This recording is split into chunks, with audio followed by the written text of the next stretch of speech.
কিশোর যদি চিন্তা করে শ্রেষ্ঠ কিশোর হব, বলে তুমি কিশোর মুহাম্মদুর রাসূলুল্লাহকে ফলো করো। একটা যুবক যদি চিন্তা করে শ্রেষ্ঠ যুবক হব, বলে তুমি যুবক মুহাম্মদুর রাসূলুল্লাহকে ফলো করো। একজন বৃদ্ধ যদি চিন্তা করেন শ্রেষ্ঠ বৃদ্ধ হব, বলে তুমি বৃদ্ধ মুহাম্মদুর রাসূলুল্লাহকে ফলো করো। একজন বাবা যদি চিন্তা করেন শ্রেষ্ঠ বাবা হব, বলে তুমি বাবা মুহাম্মদুর রাসূলুল্লাহকে ফলো করো। একজন দাদা আর নানা যদি চিন্তা করেন শ্রেষ্ঠ দাদা আর নানা হব, বলে তুমি নানা মুহাম্মদুর রাসূলুল্লাহকে ফলো করো। একজন শ্বশুর যদি চিন্তা করে শ্রেষ্ঠ শ্বশুর হব, বলে তুমি শ্বশুর মুহাম্মদুর রাসূলুল্লাহকে ফলো করো। একজন শিক্ষক যদি চিন্তা করেন শ্রেষ্ঠ শিক্ষক হব, বলে শিক্ষক মুহাম্মদুর রাসূলুল্লাহকে ফলো করো। একজন সমাজ সেবক যদি চিন্তা করে শ্রেষ্ঠ সমাজ সেবক হব, বলে সমাজ সেবক মুহাম্মদুর রাসূলুল্লাহকে ফলো করো। একজন খতিব যদি চিন্তা করে শ্রেষ্ঠ খতিব হব, বলে খতিব মুহাম্মদুর রাসূলুল্লাহকে ফলো করো। একজন সেনাপতি যদি চিন্তা করে শ্রেষ্ঠ সেনাপতি হব, বলে সেনাপতি মুহাম্মদুর রাসূলুল্লাহকে ফলো করো। একজন রাষ্ট্রনায়ক যদি চিন্তা করে জগতের শ্রেষ্ঠ রাষ্ট্রনায়ক হব, ভিন্ন কোন পথে আগালে চলবে না, রাষ্ট্রনায়ক মুহাম্মদুর রাসূলুল্লাহকে ফলো করো। আকাশের দিকে যে যেদিক থেকে তাকায় সে যেমন দেখে, আমার নবীকে যে যে জায়গা থেকে তাকাবে সে নিজের শ্রেষ্ঠ রাস্তা পেয়ে যাবে। আমার নবী এত বিশাল ব্যক্তিত্ব। নবীর পরিচয় দেওয়ার জন্য বুঝতে সহজ হবে একটা উদাহরণ আগে শুনেন, তারপর মূল কথায় ঢুকি। মূল কথা তো আমার মূল 3 পয়েন্ট, ওখানে ঢুকতে দেরি আছে। চকলেটটা মুখে দিয়ে আলো আপনার। এরপরে একজন বাবা অঢেল সম্পদের মালিক, যা মনে চায় তাই কিনতে পারে। বাবা মেয়েদেরকে খুব মহব্বত করে আলাদা, আবার মেয়েরাও বাবাদের প্রতি খুব দুর্বল থাকে। এটা যার মেয়ে আছে সে জানে। পোলাপাইন হিংসা করে লাভ নাই, এটা আল্লাহ তাআলার ফয়সালা। আমার পোলা মাদ্রাসার হুজুরদের কাছে অভিযোগ করে, আপু খালি ওদেরকে বেশি আদর করে। এটা সব বাবাই মেয়েদের প্রতি একটু দুর্বল। আদর তো সমান, কিন্তু প্রকাশ ভঙ্গি মেয়েদের ক্ষেত্রে নিজেরে কন্ট্রোল করে। বাবারা শাসনের ক্ষেত্রে কন্ট্রোল করে, ওইটা ছেলেরা মনে করে বেশি আদর পাবে। মেয়েরা বাবার কাছে খুব আহ্লাদি হয়। তো একজন বাবা তার অঢেল সম্পদ, ধনকুবের বলি আমরা, মাদ্রাসার বলবেন ভালো বুঝবি, গনিউন কবির রে বানাইছে ধনকুবের। কবির বড় ধনী, একটাই মেয়ে, তাও সুন্দরী, স্মার্ট। এখন বাবা তো বিয়ে দেওয়ার ক্ষেত্রে যে কত নখরামি শুরু করছে। একজনের প্রস্তাব নিয়ে আসছে, বলে আপনি কে? আমি ছেলের খালু। ওই সমস্ত খালুটা তো চলবো না, পোলার বাবারে পাঠান, আমার মাইয়া কি সস্তা নাকি? ছেলের বাবা আসছে, আসার পর এখন আলোচনা চলছে। ছেলের বাবার নাম কি, বাবার বংশ পরিচয়, দাদা কি করতো, 14 গোষ্ঠীর খবর লয়। বাবার নখরামি তো, মাইয়া তো একটা, আবার সুন্দরী, আবার হ্যাঁ বড় লোক, বুঝেন না? গরম হওয়ার যা যা দরকার সব উপকরণ তার কাছে আছে। আশপাশ কেমন অবস্থা, বাড়ি ঘরের কি অবস্থা, মেয়েটা নিরাপদে থাকবে কিনা, সব খেয়াল করে। যেই না বিয়ে শাদী ফয়সালা হয়, তো বাবা মেয়েকে বিদায়ের সময় বাজারে গিয়া সবচাইতে দামি এবং সুন্দর শাড়িটাই মেয়ের জন্য কিনবে, যেহেতু তার টাকা পয়সার অভাব নেই। সবচাইতে সুন্দর গয়নাগুলা কিনেই তো মেয়েকে দিবে, যেহেতু তার টাকা পয়সার অভাব নেই। কথা ঠিক কিনা বুঝতেছেন কথা? আমি বয়ান শেষ করার পর এটাকে একদম সামনের দিকে নিয়ে যাবে।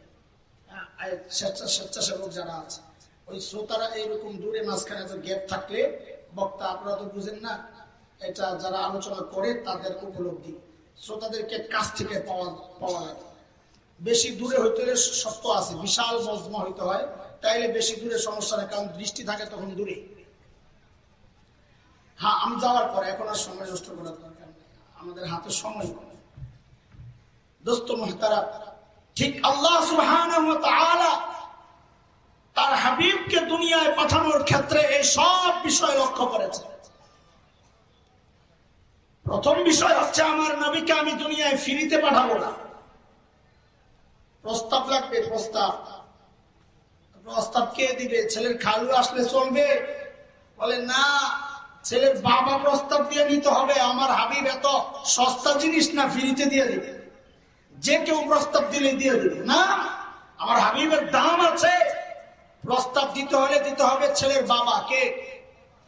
বলে ছেলের বাবা আর কে? মিল্লাতা আবিকুম ইব্রাহিম হুয়া সাম্মাকুমুল মুসলিমিন। ছেলের বাবা কে? কথা বলে না। খলিল ইব্রাহিম। ছেলের বাবা কে? বলে খলিল ইব্রাহিম প্রস্তাব দেওয়া লাগবে, তাইলে পাঠাবো। আমার নবীর দাম আছে। খলিল ইব্রাহিম যখন বাইতুল্লাহ বানান, আল্লাহ খলিলের দিলের মধ্যে ওই কথা ঢেলে দিয়েছেন, খলিল অনেক দামি কাজ আপনি করেছেন, আমি আপনাকে পুরস্কার দিতে চাই। খলিল আপনি কি নিবেন বলেন? খলিলও সুযোগ পেয়ে গেছেন।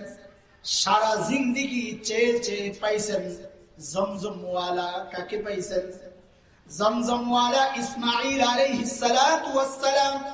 সারা জীবন কেঁদে কেঁদে মঞ্জুর করায় আনছেন জমজমওয়ালা। এইবার সুযোগ পাইয়াই বলে আর ছোট বড় কিচ্ছু চাইবো না, এইবার চাইবো আসলটা। এইবার চায়া বসছেন কাউসারওয়ালা। কুরআন কারীমে আল্লাহ জানায়া দিয়েছেন এই দোয়াটা। খলিল চাইছেন কি? রব্বানা ওয়াবআথ ফীহিম রাসূলান মিনহুম ইয়াতলু আলাইহিম আয়াতিক ওয়া ইউআল্লিমুহুমুল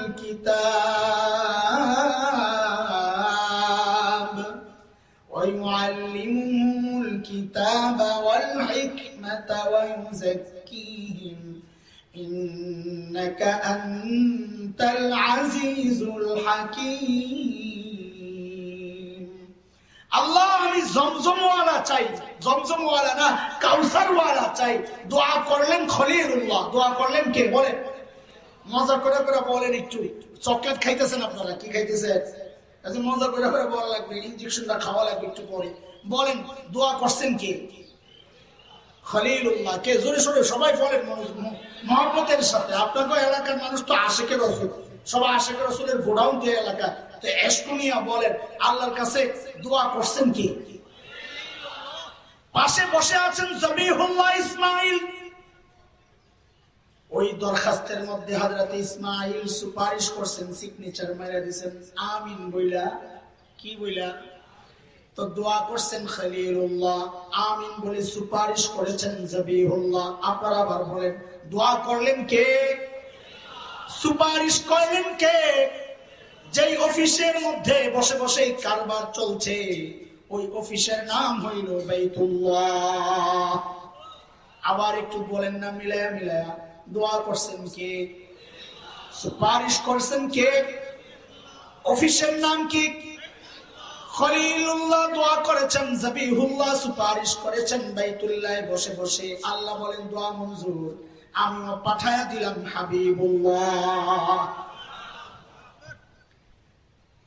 এর দোস্ত, প্রধান বক্তা যখন মজমায় আসেন, মাহফিল একটু এর আগে দিয়ে এলোমেলো থাকে, আসা যদি একটু লেট হয় জেমে আটকে গেছে। হঠাৎ মাওলানা ওবায়দুল্লাহকে ফোন দিয়েছেন, আমি চলে আসছি, ব্রিজ থেকে নেমে গেছি। মাওলানা ওবায়দুল্লাহ সাহেব ঘোষককে পাঠাচ্ছেন, যা দৌড়া একটা তাকবীর লাগায় দেন, নারায়ে তাকবীর। লাল গোলাপের শুভেচ্ছা গোলাপ নাই, দেয় না, খামাখাম করে মিছা কথা। মানুষগুলা যেন জমে। কেউ কেউ শয়তানের লেজ টানার জন্য আশেপাশে ঘুরে, আবার কেউ কেউ একটু ইস্তেনজার জন্য যায়। প্রধান বক্তা আসলে একবারে বসবে। ঘোষক দৌড়ায় আসা বলে, এই একটা সুসংবাদ শোনেন, প্রধান বক্তা চলে আসছেন। তখন চারদিক থেকে শ্রোতারা দৌড়ায় দৌড়ায় আসে। মাহফিল শেষ হইলে আবার ওই ঘোষক মাইকটা হাতে নিয়ে বলে, আজকের মতো মাহফিল এখানে সমাপ্তি ঘোষণা করা হলো, আবার দেখা হবে ইনশাআল্লাহ।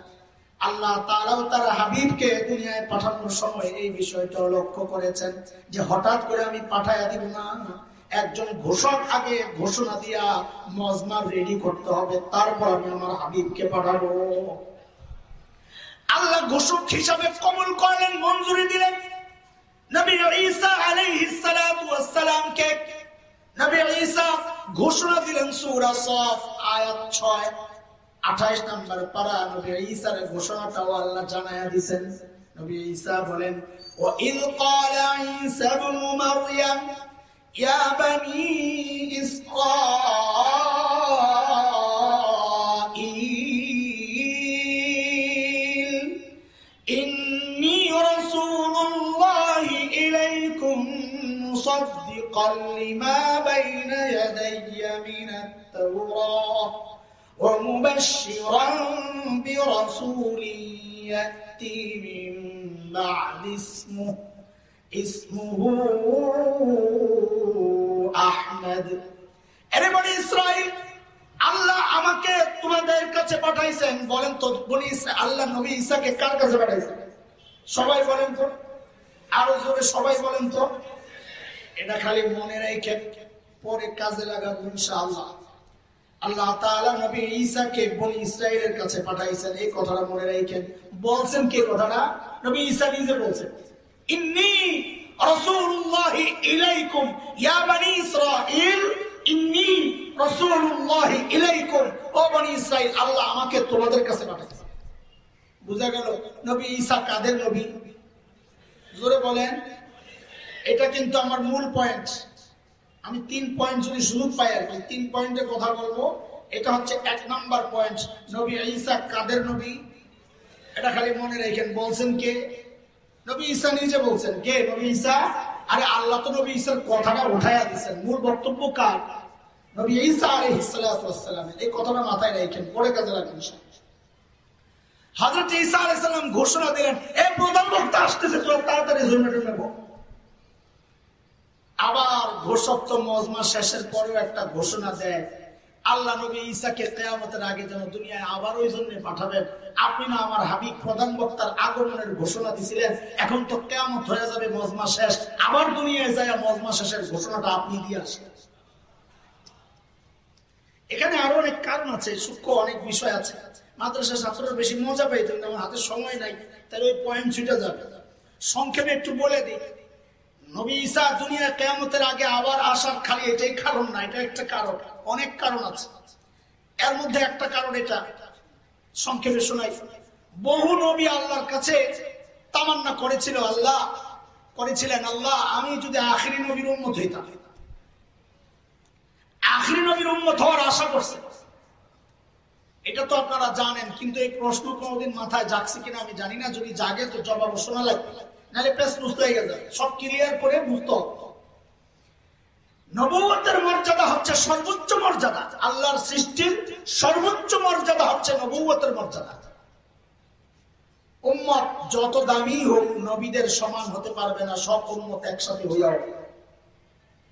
তাইলে নবীরা এই সর্বোচ্চ মর্যাদা জিম্মা পাইয়া এর চেয়ে নিচের মর্যাদা নবী উম্মত, আখিরি নবীর উম্মত কেন হতে চাইলে?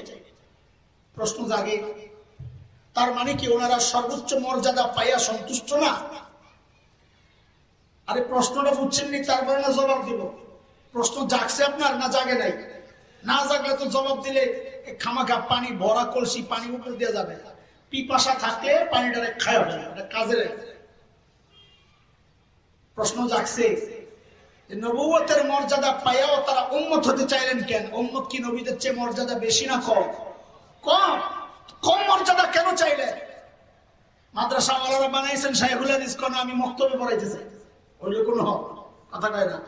হ্যাঁ, মক্তবে পড়ানি অনেক দামি একটা খেদমত, আমাদের ওস্তাদরা বলেছেন। উদাহরণটা আমার ঠিক হয়নি, মাফ চাই, ভুল, এটা আমি উঠায় নিলাম। আমাদের বড়রা ওস্তাদরা বলেছেন হাদিস পড়ানোর চেয়ে ওই মক্তবের কায়দা পড়ানোর মর্যাদা বেশি। কোন মক্তবের শিক্ষক থাকলে আমার মাফ করে দিন, আমার উদাহরণটা ঠিক হয়নি। অফিসের বোঝেন, অফিসের বস বানাইছে, এখন দারোয়ান হইতে চায়। মর্যাদার দিক থেকে উপরে না নিচে? নিচে। তো নিচে আসতে চায় কেন নবীরা? বলে এটা বুঝো। ঢাকার স্পেশাল বিরিয়ানির ডিশ সামনে গ্রান বেরোচ্ছে, ধোয়ার সাথে সাথে গ্রান, আর মুখে রসায় অবস্থা। আমি খানার উদাহরণ দেবো অনেক বলে, বলবেন খানার উদাহরণটা বড় মজা করে খান। এখন ওই যে পরিবেশক, পেয়ালায় করে একটু চাটনি নিয়ে আসছে, চাটনি। বলে কি? বলে আমাদের স্পেশাল চাটনি, বড় টেস্টি, স্বাদটাই চেঞ্জ হয়ে যাবে। তো বলে দেও একটু। এখন আপনারা বলেন বিরিয়ানির দাম বেশি নয়, চাটনির দাম বেশি। তো তিনি যে বিরিয়ানির সাথে চাটনি খেতে চাইছেন, বিরিয়ানি বাদ দিয়া না বিরিয়ানির সাথে চাটনিটা মিলাইয়া বিরিয়ানির স্বাদ বাড়াইতে? কথা বলে। ওই বিরিয়ানির ডিশ মনে করেন নবুয়তের ডিশ। আখির নবীর উম্মত হওয়া মানে চাটনি, তার মানে নবুয়ত বাদ দিয়ে না, আখির নবীর উম্মতের ওই চাটনি আমার এই নবুয়তের বিরিয়ানির সাথে একটু লাগাইয়া দিলে নবুয়তের মজাটা বেড়ে যাবে, এই জন্যই চাইছে। কথা বুঝে আসছে? চাইছেন তো অনেক নবী, আল্লাহ খালি ঈসা আলাইহিস সালামের দোয়া কবুল করছেন। কারণ কি? আরে এই তাত্ত্বিক কথায় তো ঢোকার দরকার ছিল না, ঢুকা গেছি, এখন তো বাইরে হওয়া উচিত। প্যাস লেগে বসে থাকতে বলবে, ঢুকছি যখন একটু ঘাটা ঘাটা দিয়া বাইরে, নাকি কি বলো তোরা? বলা ভাই চায়ের আগ করে কি বলে আল্লাহ। আল্লাহ নবী ঈসার দোয়া কেন কবুল করছে? বলে কিয়ামতের আগে সবচেয়ে গন্ডগোলের পাবলিক হলো ইহুদিরা। কারা? আজকের গোটা দুনিয়ার সব শয়তানের মূলে কারা? ইহুদিরা। মুসলমানদের সবচেয়ে বড় শত্রু ইহুদিরা আর মুদিরা। কারা? মুদিরা। কে বলছেন?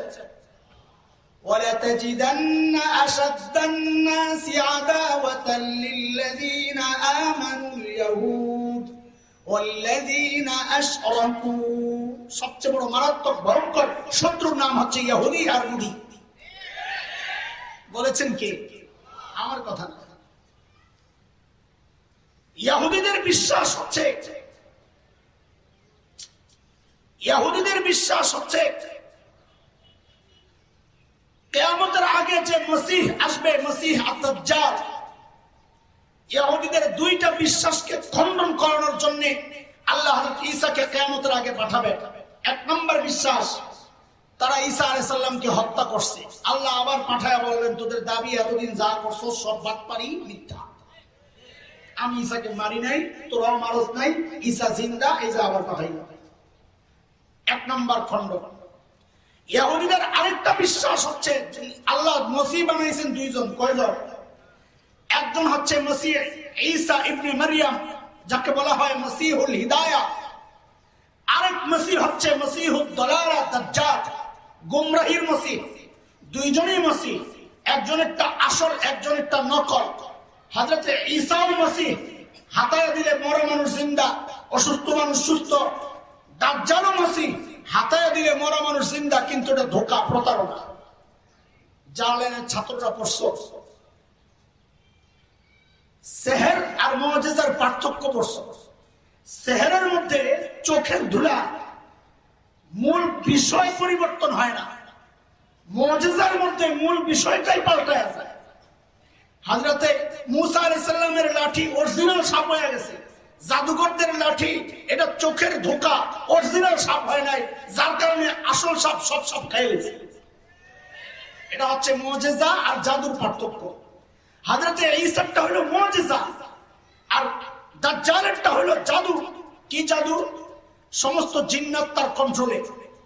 তো সে দাবি করতো আমি রব, আমি করবে, আমি রব। এটা বড় ভয়ঙ্কর ধোঁকা, ফিতনা। এই জন্য সূরা কাহফের প্রথম 10 আয়াত মুখস্থ করে ফেলেন, তাইলে ফিতনার মধ্যে পড়া যাবে না ইনশাআল্লাহ, আল্লাহ ছেড়ে দিবে। যেহেতু জিন্নাত তার কন্ট্রোলে, আয়েশা বলবে হুজুর আমার রব মান। বলে না, কেন মানবি না? বলে আমার রব তো জিন্দা করতে পারে, মারতে পারে। আমিও জিন্দা করতে পারি, মারতে পারি। তো একটারে ডাক দেয় না, মেরে ফেলে জিন্দা করো। তো হুজুরের মার সুরত ধরে জিন একটা করে থাকে। দাজ্জাল এসে বলবে আমার হুকুমে দাঁড়া, মুসা দিবে, হুজুরের মা লাভ দিয়া দাঁড়ায়, হুজুরের জড়ায় ধরো, আজান কেমন আছে কত দেখি, কি অবস্থা। সাধারণ মানুষ তো কাইন্দা কাইটা আম্মা। আর ওই যে দাজ্জাল রেখো, আপনি আমার বড় খোদা। বড় ভয়ঙ্কর ফিতনা। এটাও একটা মাসিহ। এই মাসিহ হচ্ছে মসিহুদ দালালা, গুমরাহির মাসিহ। আর হযরত ঈসা হচ্ছেন মসিহুল হিদায়াহ। ইহুদিদের বিশ্বাস হচ্ছে দাজ্জালই হচ্ছে মসিহুল হিদায়াত। কারণ ঈসা আলাইহিস সালাম তো শেষ, তিনি তো আর আসবেন না।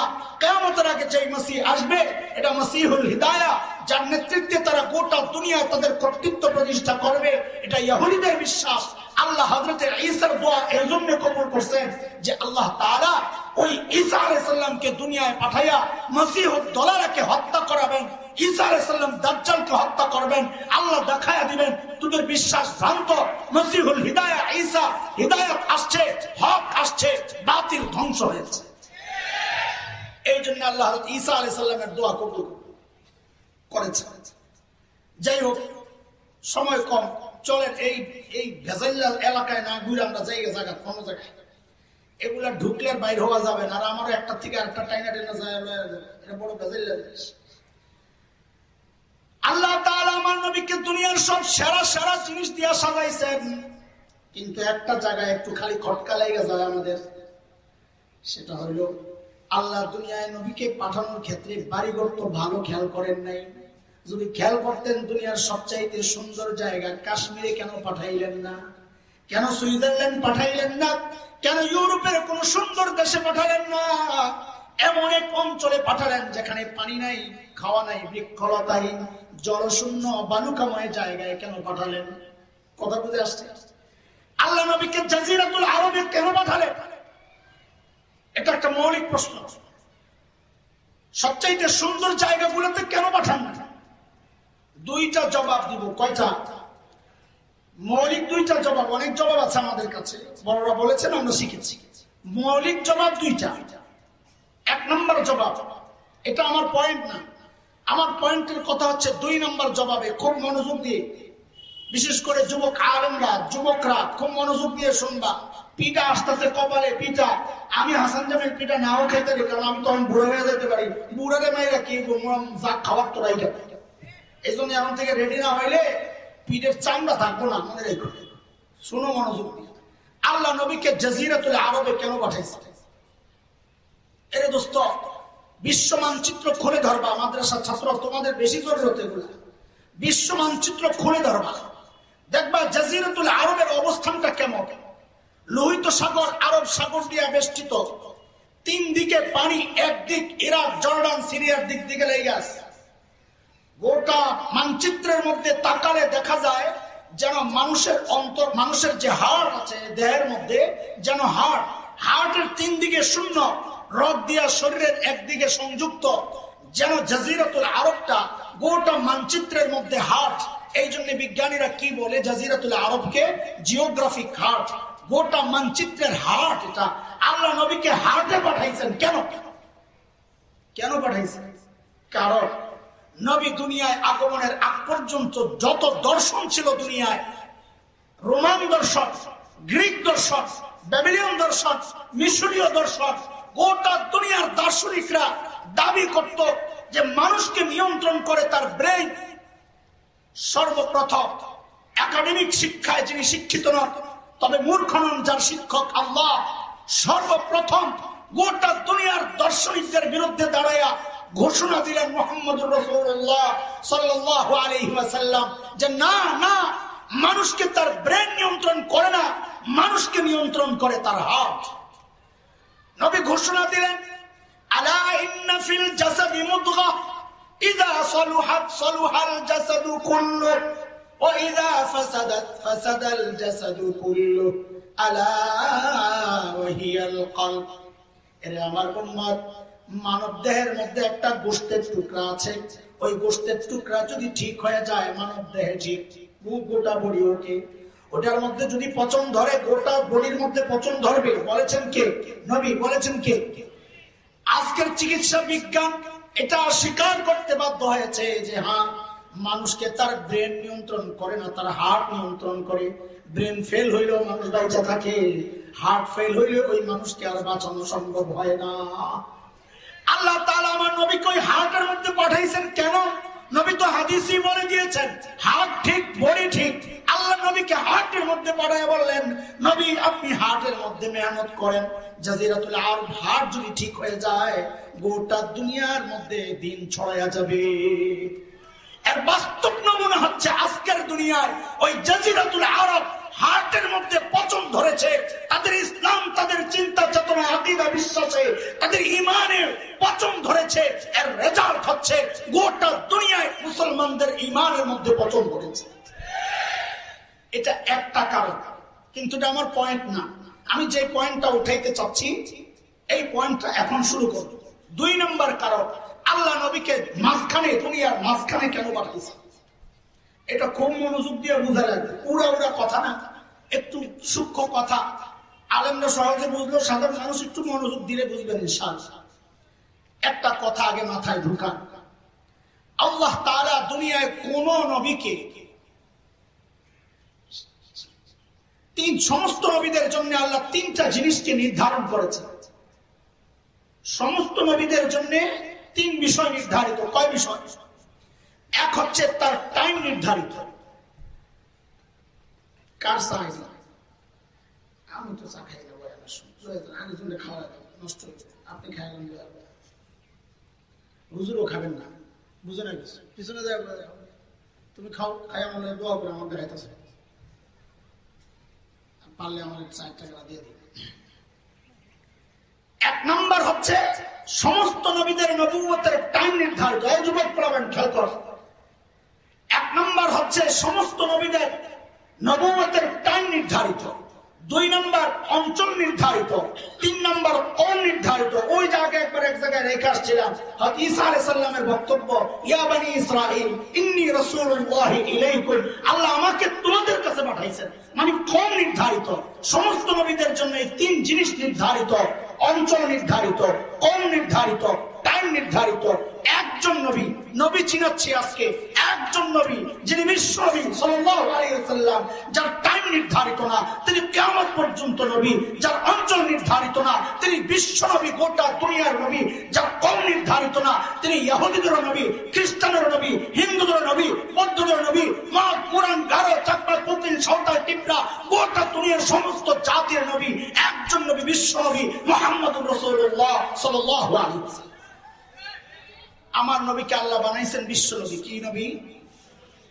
পুকুরের মাঝখানে যদি একটা ঢিল মারে তো ঢেউটা সমান্তরালে চারিদিকে ছড়ায়, তাই কিনা? যদি এক সাইডে মারে তো একদিকে দ্রুততার সাথে শক্তিশালী ভাবে লাগবে, আরেক দিকে যেতে যেতে ওই ঢেউটা দুর্বল হয়ে অনেক দেরিতে যায়। কথা ঠিক? আল্লাহ আমার নবীকে বানাইবেন বিশ্ব নবী, এই জন্য আল্লাহ আমার নবীকে গোটা দুনিয়ার মাঝখানে পাঠাইছেন। কেন? যেন হেদায়েতের নূর সমান তালে চারদিকে ছড়ায় যায়। একটা ছোট্ট গল্প। আজান কি আমাদের আজান হচ্ছে? চলবে, সমস্যা হবে না? বা বাইরের মাইক্রো যদি বন্ধ করে দেয়, সিস্টেম করছে। আচ্ছা চলুক, আমাদের আজান আসলে আমরা জবাব দেব। একটা ছোট্ট চকলেট আরেকটা খাওয়াই ইঞ্জেকশনটা দেওয়ার আগে দিয়া। তবে চকলেট আমার সব সংশ্লিষ্ট, আজাইরা চকলেট না, এটা ওই বাচ্চার রোগেরই চকলেট। আব্দুল গফফার রহমতুল্লাহি আলাইহি ছিলেন একজন বিখ্যাত মুফাসসির বাংলাদেশের। শেখুল হাদিস আল্লামা আজিজুর রহমতুল্লাহি আলাইহি ডানহাত, বাংলাদেশ খেলাফত মজলিসের প্রতিষ্ঠাতা, ঢাকার রহমানিয়া মাদ্রাসার প্রতিষ্ঠায় যার অন্যতম হাত ছিল। হাফিজুর রহমতুল্লাহি আলাইহির সহবতপ্রাপ্ত আব্দুল গফফার রহমতুল্লাহি আলাইহি মানুষ ছিলেন ইয়া হেভি মুসালমান, মানাই তো বক্তা হিসাবে মুফাসসির। একবার বলে কোন জায়গায় ডাকাইতে ধরছে, হুজুর ক্লাসটা নামায়, গায় বেটা বাংলাদেশের কোন দোকানে আমার গেঞ্জি পাই না, তুই এসে ডাকাতি করেছে। আর ডাকাইতে দৌড়ে, বাপ রে বাপ, খুব হেভি মানুষ। সাদা সিধা জিন্দেগি, সহজ সরল কথা, কিন্তু বুঝানোর কথা, ক্যাপাসিটি ছিল বড়, দারুণ। হযরত একটা গল্প শোনাইছেন, বড় আজিব মজার। বলে আমরা ইন্ডিয়াতে গেছি কয়েকজন আলেম, তো সকালবেলা তারা খিচুড়ি দিছে, ওই যে খালি বলছি খানার উদাহরণের মতো। সকালবেলা নাস্তা দিছে শুকনা গরম খিচুড়ি। তা আমরা তো শুটকির ভর্তা টর্তা দিয়া খাই, ইন্ডিয়ানরা খাই ঘি দিয়া। তো এই শুকনা গরম খিচুড়ির মাঝখানে ঘি দিছে, গরমের তাপে ঘি গেছে গইলা। পশ্চিম দিকে যে মাওলানা সাহেব বসছে, উনি করলেন হঠাৎ করে ঘিয়ের মধ্যে আঙ্গুলটা ঢুকাইয়া নিজের দিকে দিছে একটা টান দিয়ে, কয় ইসলাম প্রথমে মক্কা থেকে হাবশার দিকে হিজরত করছে। মানে ঘি তো মাঝখানে, ঘিরে বানাইছে ইসলাম, ইসলাম দুনিয়ার মাঝখানে, আর মক্কা থেকে হাবশা হলো পশ্চিম দিকে। আজকের দুনিয়ার মানচিত্রে লোহিত সাগরের পশ্চিম পার ইথিওপিয়া, ইরিত্রিয়া যে অঞ্চল, ওটাই ছিল তৎকালীন হাবশা বা আবিসিনিয়া। তো মুসলমানরা সর্বপ্রথম হাবশার দিকে হিজরত করছে। উনি ওই ঘিরে বানাইছে ইসলাম, নিজেরে বানাইছে হাবশা। ঘির মধ্যে আঙ্গুল দিয়ে টান মেরে ইসলাম প্রথমে মক্কা থেকে হাবশার দিকে হিজরত করছে। ঘি তো গেছে কইলা সব কোনার দিকে ছুটছে। পূর্ব দিকে যে মৌলানা বসছে দেখছে ভাবতো খারাপ, ঘি তো যাবে সব হাবশায়। উনি আবার আঙ্গুলটা দিয়া তাড়াতাড়ি নিজের দিকে একটা টান দিয়া কয়, এরপর ইসলাম মক্কা থেকে মদিনার দিকে হিজরত করছে। মক্কা থেকে মদিনা পূর্ব দিকে। আব্দুল গাফফার সাহেব দেখছো কারবার, ঘি তো দেখা যায় মদিনাওয়ালার হাবশাওয়ালারা সব খায় লাগবে, আমি কপালে ঘি নাই। আমি তাড়াতাড়ি হাতাগুলো, লম্বা মানুষ তো, আমি তাড়াতাড়ি হাতাগুলো বটলাম, বইটা ঘি গুলারে পুরা খিচুড়ির মধ্যে মাখলাম আর বললাম, এরপর ইসলাম গোটা দুনিয়ায় ছড়াই গেছে। এরে দোস্ত, আল্লাহ ইসলামকে দুনিয়ার মাঝখানে এই জন্যই পাঠাইছেন যেন সমান তালে এর হেদায়েতের মোড় সমান তালে গোটা দুনিয়ায় ছড়ায় যায়। চলেন ইনজেকশনের জন্য রেডি হন। যেই কথার জন্য এত কথা ঘুরে ঘুরে জাকাত আসলাম, সব কাম দায়িত্ব হুজুর ও কান্দে দিয়ে আপনারা ঘুমান, নাক ডাইকা সরষের তেল লাগাইয়া সুরেশ সরষের তেল ঘুমান, সব দায়িত্ব হুজুর গো মৌলবী গো। বাংলাদেশের আকাশে শকুনের আনাগোনা পরিলক্ষিত হচ্ছে।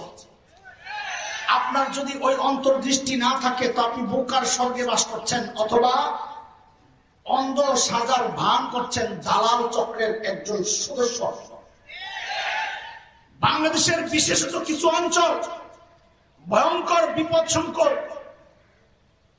বাংলাদেশের ওই অঞ্চলগুলোতে বাংলাদেশের স্বাধীনতা আজ বিপন্ন। আমরা বললে আমাদের মুখ খারাপ, আমরা উগ্র সন্ত্রাসী।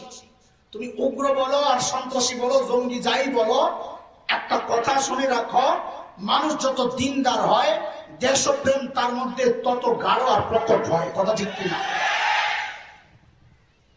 বিশেষ করে বাংলাদেশের পার্বত্য অঞ্চল, উত্তরবঙ্গ, সীমান্ত অঞ্চল, জামালপুর, শেরপুর, হাজার হাজার এনজিও সেবার আড়ালে লক্ষ লক্ষ, হাজার হাজার নয়, লক্ষ লক্ষ মুসলমানকে খ্রিস্টান বানাচ্ছে।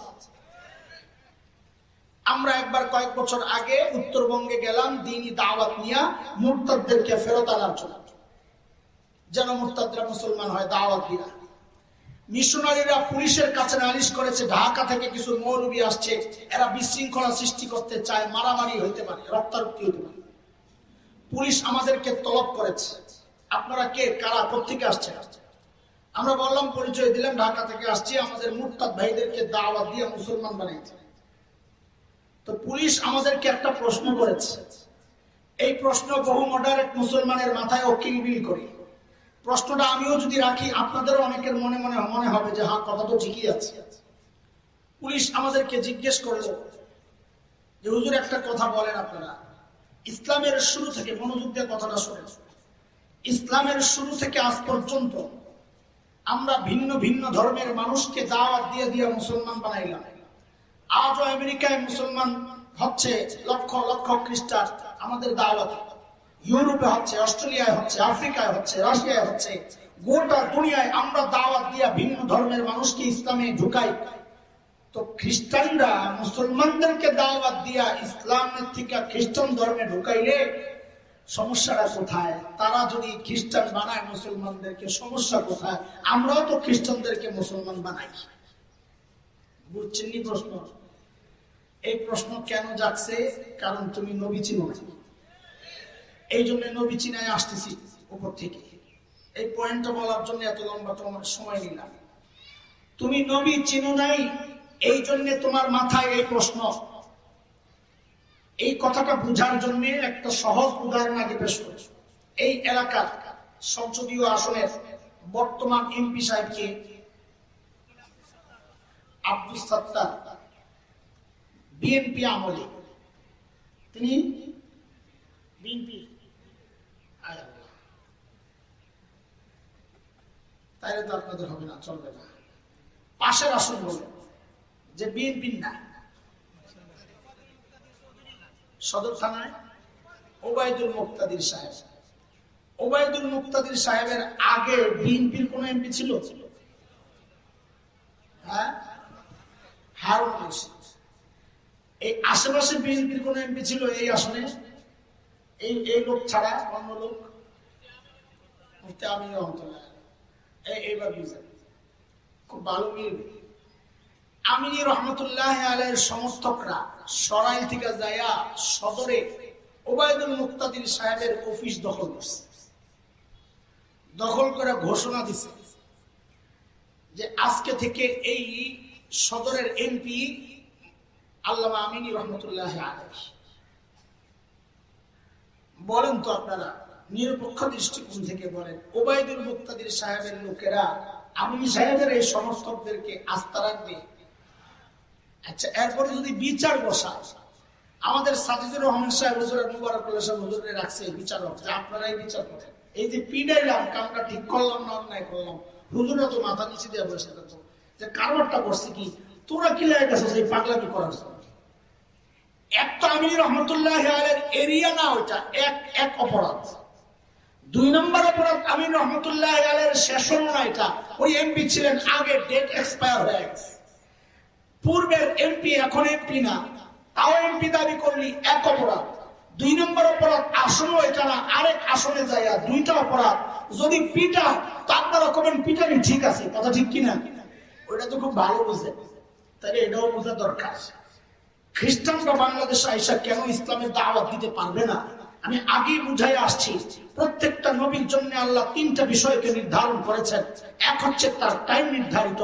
হযরত ঈসা আলাইহিস সালামের নবুয়তের টাইম 1500 বছর আগে তার ডেট এক্সপায়ার হয়ে গেছে, কম নির্ধারিত। হযরত ঈসা আলাইহিস সালাম নিজে বলেছেন, ইয়া বনি ইসরাঈল ইন্নী রাসূলুল্লাহ ইলাইকুম, আমি তোমাদের জন্য প্রেরিত নবী। আজকের বিকৃত বাইবেলের মধ্যে আসছে, হযরত ঈসা বলেছেন আল্লাহ আমাকে ওই ফিলিস্তিন অঞ্চলের নির্দিষ্ট এরিয়ার বনি ইসরাঈলের জন্য নবী বানায়া পাঠাইছেন। বুঝা গেল হযরত ঈসা এখন নবীও না, বাংলাদেশও ঈসা আলাইহিস সালামের নবুয়তের ক্ষেত্র না, মুসলমানও ঈসা আলাইহিস সালামের নবুয়তের কওম আর গোত্র না। তোমরা অপরাধ একটা করো নাই, 3-4টা অপরাধে জড়ায়া গেছো। আমরা যে তোমাদেরকে পিটায়া মাটির সাথে মিশায়া দেই নাই, এটা তো তোমাদের কপাল আর ভাগ্য। কথা বলছি, আমাদের অধিকার আছে বাধা দেওয়ার। কেন তুমি আমার ভাইকে পচা গান্দা বাসি খাবার গুলা খাওয়াইয়া ইমান নষ্ট করবা? আমি বসে বসে আঙ্গুল চুষবো? মুসলমান ওই জাতি না।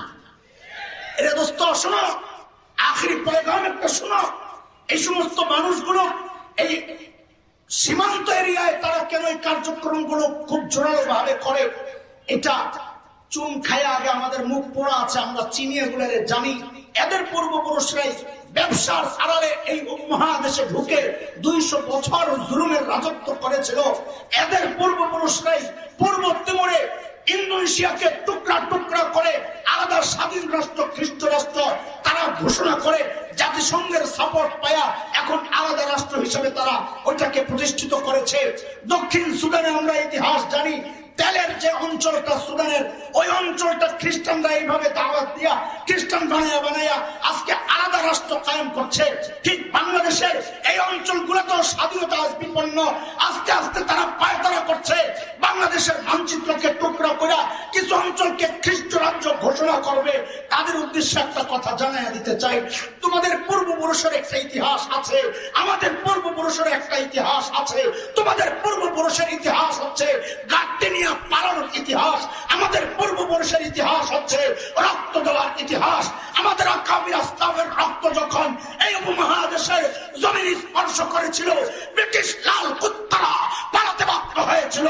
আমাদের আকাবির আসলামের রক্ত যখন আফগানিস্তানের জমিন স্পর্শ করেছিল, রাশিয়ার শেষ বল্লুকেরা পালাতে বাধ্য হয়েছিল।